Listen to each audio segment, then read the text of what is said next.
বিশ্বনবীর মেয়ের জামাই আলীর পায়ের মধ্যে তীর ঢুকলো, তীর ব্যথার চোটে চিল্লায়, কেউ তীর বের করতে পারে না। তীর বের করার জন্য টান দিলে চিৎকার মেরে ওঠে। বিশ্বনবী বেলাল রে বললেন, ইয়া বেলাল আকিমিস সালাহ, আযান দাও, নামাজ কায়েম করো। আরেক সাহাবীরে বললেন, ও সাহাবী, তুমি তৃতীয় রাকাতে নামাজে শরীক হবা। আমি যখন এক রাকাত শেষ করে তৃতীয় রাকাতে দাঁড়িয়ে কেরাত শুরু করব, তুমি কাতারের মাঝখান দিয়ে যে আলীর পায়ের তীরটা গায়ে যত শক্তি আছে শক্তি দিয়ে টান দিয়ে বের করবা।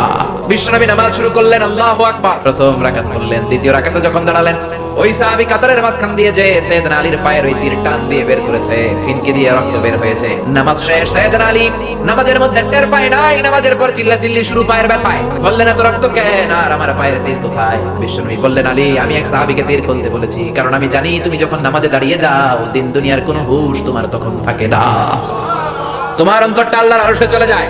নামাজের আগে টানাটানি করে লাভ হয় নাই। নামাজ পড়া অবস্থায় তুমি এমন ধ্যানের ভেতরে চলে গিয়েছো, তোমার পা থেকে জোর করে তীর বের করা হয়েছে, ফিনকি দিয়ে রক্ত বের হয়েছে, নামাজের জায়গায় রক্তের সয়লাভ, কিন্তু এক বিন্দুর জন্য তুমি টের পাও নাই রে আলী। সুবহানাল্লাহ।